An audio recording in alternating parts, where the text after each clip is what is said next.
Selamat pagi dan shalom Pak Guru ucapkan kepada semua anak-anak Katolik kelas 4 CLC Pasir Putih yang hebat. Kalian anak hebat, kalian anak yang luar biasa. Oke, kita jumpa lagi pada pagi hari ini, hari Jumat tanggal 10 bulan 9 tahun 2021. Ayo, maaf ya Pak Guru agak batuk ini.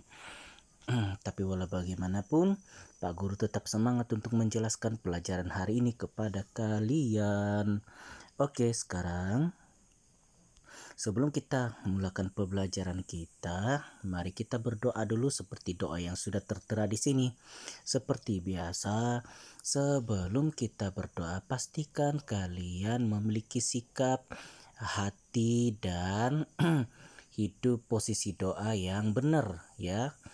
Karena dimanapun kalian berada, asal menyebutkan Tuhan dalam doa harus dalam keadaan yang sopan. Jadi mari kita berdoa dengan penuh kesungguhan hati. Kita berdoa bersama-sama dalam nama Bapa dan Putra dan Roh Kudus. Amin. Bapa yang penuh kasih, Engkau telah memberkati para pemimpin Israel seperti Samuel, Saul, dan Daud. Semoga dalam pelajaran ini kami mengambil teladan yang baik dari mereka untuk hidup kami kelak demi kemuliaan nama-Mu. Amin. Nah, Pak Guru ada itu sedikit ya, ada tambahan sedikit, tidak apa. Jadi hari ini kita mau mempelajari tokoh tentang siapa tuh? Samuel, siapa lagi? Saul dan Daud. Mereka ini Samuel ini adalah nabi yang hidup pada masa Saul dan Daud. Jadi Saul ini adalah raja pertama di Israel. Sedangkan Daud adalah raja kedua. Itu singkat dari cerita. Mari kita baca dan cermati bersama-sama. Kotak biru ini sangat penting. Nanti kalian tulis ya. Coba kita baca. Oh ya, kita sudah sampai di bagian C kan? Yaitu Allah memberkati para pemimpin Israel seperti Samuel, Saul, dan Daud. Minggu lalu kita sampai di mana? Yaitu kita sampai di bangsa Israel memasuki tanah terjanji. Bagian A-nya apa? 10 hukum firman. Nina, Allah menyampaikan 10 hukum firman.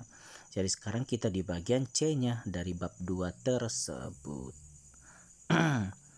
Oke, ini kita baca sama-sama ya. Ayo, rujuk di buku situ.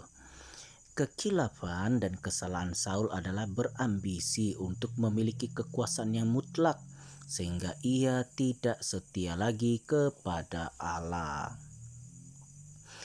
Kuasa selalu menjadi godaan bagi mereka yang memegang kekuasaan.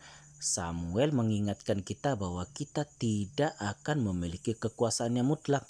Kuasa selalu terikat pada kehendak Tuhan, satu-satunya penguasa manusia. Sikap seperti inilah yang ditunjukkan Daud. Setia kepada Tuhan adalah warisan sikap Daud kepada kita semua.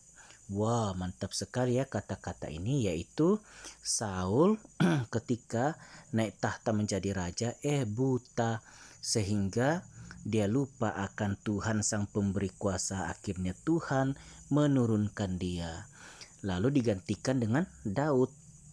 Nah, Daud ketika dia berdiri, naik tahta, duduk di atas tahta sebagai raja, dia selalu mengingat kepada Tuhan, menyerah kepada Tuhan, dan sadar bahwa Tuhanlah sang pemberi kuasa tersebut yang harus dihormati sebagai raja di atas segala raja.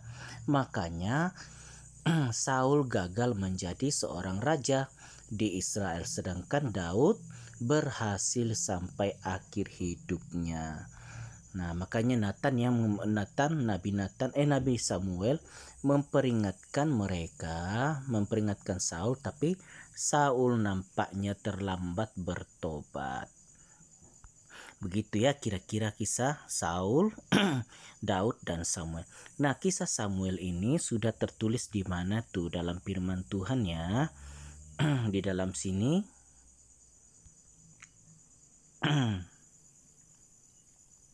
di dalam 1 Samuel pasal yang keempat sampai pasal yang ketujuh.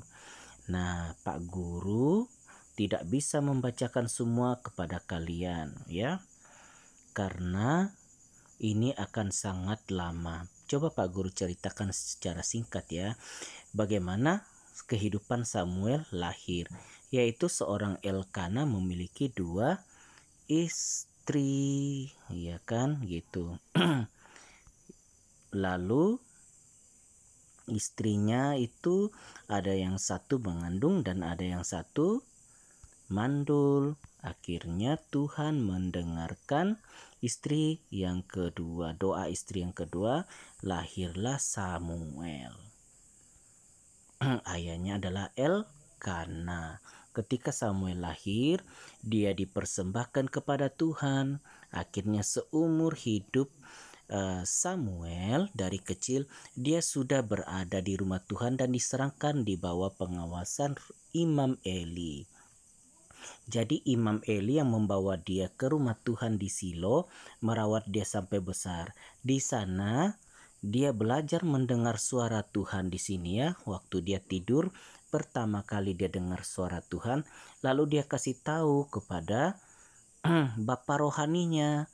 Bapak rohaninya menyadari bahwa itu Tuhan, lalu dia bilang pada kali ketiga, kalau dia memanggilmu lagi, sahutlah dia bahwa ialah Tuhan, berbicaralah karena hambamu ini mendengar.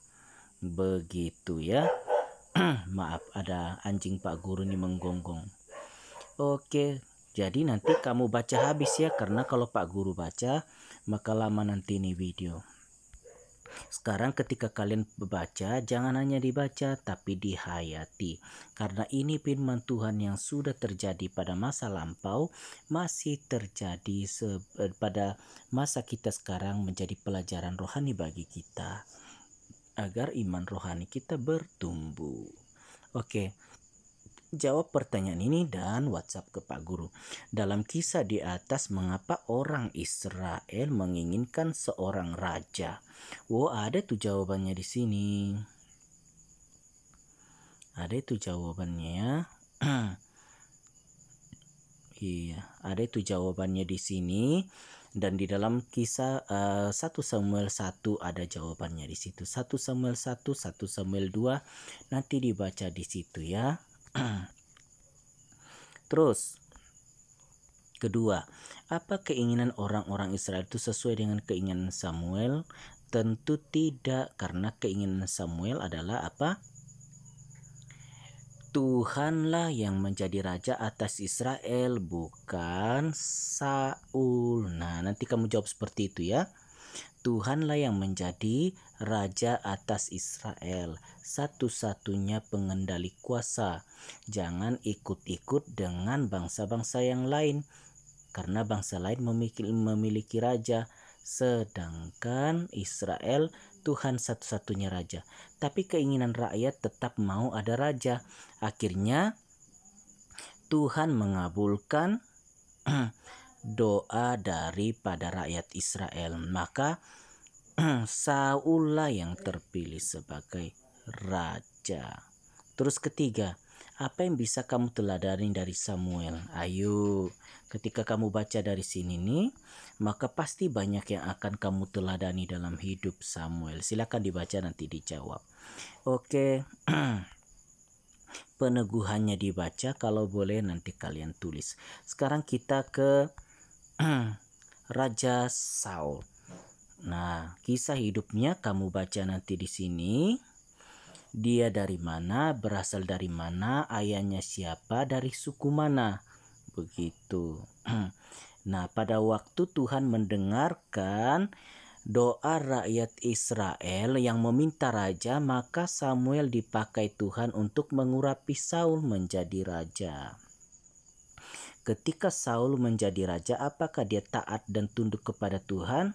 Di akhir hidupnya Saul menjadi gagal. Tuh. Di sini kesalahan Saul ya. Di sini kesalahan Saul membuatnya gagal, karena pada satu ketika, nanti baca ini, bagus sekali nih. Satu ketika Tuhan memerintahkan untuk pergi berperang melawan orang Amalek. Tuhan bilang tumpas semuanya. Tapi apa yang didengar Saul, apa yang dilakukan Saul adalah dia membawa pulang sapi, domba, harta benda, dan juga Raja Agag dibawanya pulang. Sakit hatilah Tuhan, ini nih yang sakit hatilah Tuhan, menyesallah Tuhan memilih Saul menjadi raja. Akhirnya di dalam sini kamu dapat baca Tuhan pada waktu itu menolak Saul menjadi raja seumur hidup Saul. Wah, kasihan sekali ya. Makanya yang perlu kita belajar daripada Saul adalah dengarkan baik-baik suara Tuhan, firman Tuhan, lakukan, maka Tuhan jangan menolak hidup kita menjadi anaknya. Oke, jawab pertanyaan ini coba. Bagaimana Saul diurapi menjadi raja? Ceritakan, ada di sini. Ada di sini tuh, banyak di sini. Nanti dicari, jangan sembarangan jawab. Karena Pak Guru sudah tunjukkan tuh. Pada awalnya Allah beserta Saul. Mengapa kemudian Allah meninggalkan Saul? Jawabannya ada di sini. Di sini, di sini, di sini. Awalnya Tuhan beserta Saul. Lama-lama Tuhan tidak menyertai Saul karena apa? Saul tidak taat mendengar suara Tuhan. Begitu cara jawabnya ya. Terus ketiga, tuliskan kesalahan Saul. Ini ada kesalahan Saul di sini. Oke. Keempat, mana sudah itu? Keempat, apa arti perkataan Samuel kepada Saul? Ketaatan lebih baik daripada korban persembahan. Oh, nih. Maksudnya sekalipun kamu banyak memberikan lembu, kambing, domba, harta, uang, emas kepada Tuhan, itu tidak berharga sama sekali. Yang berharga di mata Tuhan adalah mendengarkan suara Tuhan baik-baik dan melakukannya. Itu jawabannya, nanti tinggal kamu tulis ya, Pak Guru kan sudah bantu tuh. Terus, bagaimana pendapat dan pandanganmu sendiri tentang arti ketaatan lebih baik dari persembahan? Bagaimana menurut pandanganmu? Pandangan saya, nanti kamu jawab ya. Pandangan saya adalah karena Tuhan senang didengar. Ulangi.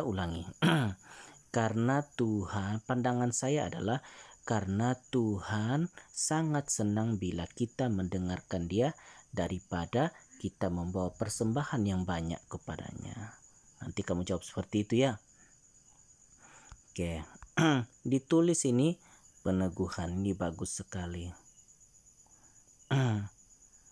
Ya tuh dia bilang tadi tuh, catatlah pesan penting ini, pesan penting, catat ya. Sekarang kita beralih ke Raja Daud, kisah Raja Daud. Raja Daud yang mengalahkan Goliat ini terkenal sekali di Alkitab loh. Maka itu tambahkan iman keberanianmu dengan membaca firman Tuhan ini yang bercerita tentang kisah Raja Daud. Siapa Raja Daud? Pengganti Saul. Kenapa Saul diganti? Tidak taat kepada Tuhan, akhirnya Tuhan menolak dia sebagai Raja Israel. Nah, ketika Tuhan menolak dia, Pak Guru singkatkan cerita ini ya. Ketika Tuhan menolak Saul menjadi raja, maka roh jahat selalu mengganggu Saul. Akhirnya bagaimana caranya supaya hatinya tenang ketika diganggu roh jahat? Daud bermain kecapi. Tapi satu kali Daud bermain kecapi, dia berhasrat untuk mau bunuh Daud. Dalam cerita berikut ini ada peperangan antara orang Israel dan orang Palestina. Lalu tidak ada satupun yang berani melawan orang Palestina pada waktu itu karena ada seorang yang raksasa besarnya ini. Nah, raksasa besar namanya Goliat tampil di hadapan lalu menghina-hina orang Israel dan Tuhan orang Israel, yaitu Tuhan Allah di sorga. Apa yang terjadi? Daud yang sangat kecil dan pemalu pergi membawakan makanan abangnya. Lalu dilihat Daud apa yang terjadi sehingga Daud berkata, demi Tuhan yang hidup, siapa sebenarnya Goliat? Goliat kecil di hadapan Tuhan. Lalu Daud berkata apa? Kamu mendatangi saya dengan tombak dan lembing, aku datang atas nama Tuhan. Apa yang terjadi? Ketika peperangan terjadi antara Daud dan Goliat, maka Daud memungut batu yang licin di sungai dan mengambil umbannya dengan ali-ali. Nanti kamu tengok banyak di YouTube tuh. Dengan ali-ali seperti lastik begitu. Lalu dia lastik dahi si ini di dahi dia. Nah, tuh dahi dia. Dahi si Goliat, maka Goliat serta merta tumbang dan mati. Akhirnya Daud memenggal kepalanya si Goliat. Pada hari itu kemenangan besar terjadi bagi pihak Israel karena Tuhan turun tangan berperang melawan musuh-musuhnya dan Israel menang. Nah, nanti kamu jawab pertanyaan ini. Mengapa Raja Saul tidak berkenan lagi di hati Allah? Ada Pak Guru cakap tadi tuh di pertengahan video. Terus kedua, bagaimana Daud diurapi menjadi raja? Ceritakan ini nih banyak. Dari sini ya. Nanti dibaca, baru senang dijawab. Jangan sembarangan jawab. Bagaimana Daud mengalahkan Goliat nih, baru Pak Guru cerita tadi ya. Ini nih. Oh. Terus apa pesan yang dapat kamu petik dari kisah Daud? Pesan yang kudapat adalah ketika kita mengandalkan Tuhan, maka Tuhanlah yang turut berperang membela hidup kita sehingga kita mengalami kemenangan. Nah, seperti itu kamu jawab ya. Oke, di sini lagi.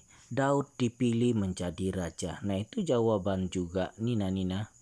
Mana tuh? Ini nih nomor 2 ya, jawaban nomor 2. Daud dipilih menjadi raja.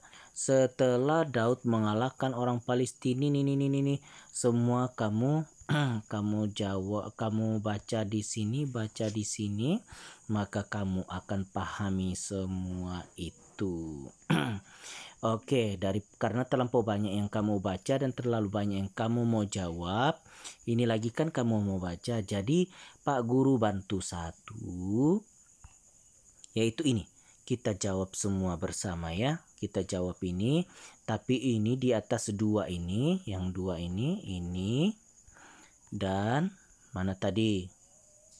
Dan ini kamu yang jawab ya. Jadi Pak Guru bantu satu supaya ringan. Yang ini kan? Oke, mari kita jawab. Mengapa Saul berusaha membunuh Daud? Karena dia cemburu kepada Daud. Nanti kamu tulis begitu ya. Karena dia cemburu kepada Daud karena Tuhan menyertai Daud dan Tuhan menolak Saul. Nah, jawabannya sudah 1, tinggal kamu tulis. Kedua, bagaimana sikap Daud menghadapi kebencian Saul? Bagaimana sikap Daud? Apakah dia benci? Tidak. Daud tidak membencinya karena dia tahu bahwa Tuhan membela hidup dia. Oke, kamu jawab begitu ya. Terus ketiga, bagaimana Saul dan Yonatan tewas? Ada peperangan antara orang Israel dan orang Palestina di Gilboa. Ini di pegunungan Gilboa. Israel karena Tuhan sudah menolak Saul, akhirnya Tuhan tidak menyertai Saul dalam peperangan. Akhirnya Saul mati di tangan orang Palestina. Oke, kamu jawab begitu ya. Oke, terus apa yang dilakukan Daud sesudah ia resmi menjadi raja atas bangsa Israel. Pertama, Daud mengatur pemerintahannya di Yerusalem dan selalu bertanya kepada Tuhan apa yang harus ia lakukan. Begitu kamu jawab ya. Terus, apa yang bisa kamu teladani dari Daud? Yang bisa saya teladani dari Daud adalah ketika kita mengandalkan Tuhan, ketika kita percaya kepada Tuhan, ketika kita memegang firman Tuhan dan janji Tuhan, maka Tuhan membela hidup kita. Oke. Itulah jawaban dia. Jadi nanti tinggal kamu jawab dan WhatsApp ke Pak Guru. Sekarang kita berada di akhir pembelajaran kita, yaitu berdoa ya. Berdoa dengan sepenuh hatimu kepada Tuhan. Nah, di bawah ini ada lagi. Coba kita baca sama-sama. Arti yang baru kita baca tadi itu kan dari A, B, dan C yang kamu sudah pelajari 2 minggu yang lalu. Minggu yang lalu dan hari ini adalah bayangan akan apa yang sudah terjadi, yang sudah digenapi di perjanjian baru. Coba bayangan tentang Yesus ya. Jadi semua perjanjian lama adalah hanya bayangan tentang Yesus.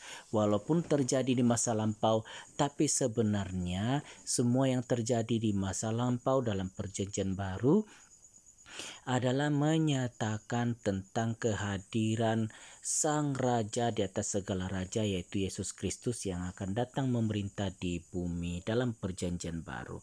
Jadi anak-anak Pak Guru, kita sekarang sudah berada dalam perjanjian baru, bukan lagi perjanjian lama. Maka itu kita baca dulu nih hubungannya. Pada pelajaran 3 bagian pertama, kita telah mempelajari berbagai kisah dalam perjanjian lama yang menguraikan rencana Allah yang terjadi pada kehidupan bangsa Israel. Tuhan menunjukkan kesetiaan serta kasih-Nya kepada bangsa Israel. Tuhan membebaskan Israel dari perbudakan bangsa Mesir, menuntunnya di padang gurun, menganugerahkan pedoman hidup yang terkandung dalam dasar firman sampai menempatkan bangsa Israel pada tanah terjanji, serta setia Allah mendampingi mereka melalui para pemimpin Israel. Pada bagian kedua ini kita akan bahas tentang apa yang dijanjikan Allah itu terpenuhi dalam pribadi Yesus Kristus dalam perjanjian baru. Maka pada bagian ini kita akan mempelajari bagian D, bagian E, bagian F, yaitu tentang Yesus. Yaitu Yesus adalah janji pemenuhan Allah. Terus kedua, Yesus mewartakan kerajaan Allah kepada melalui perumpamaan. Ketiga, Yesus membuat mujizat. Oke. Di akhir pembelajaran ini mari kita berdoa bersama-sama. Ambil sikap hati yang sopan dan tunduk taat kepada Tuhan ketika berdoa. Mari berdoa. Dalam nama Bapa dan Putra dan Roh Kudus.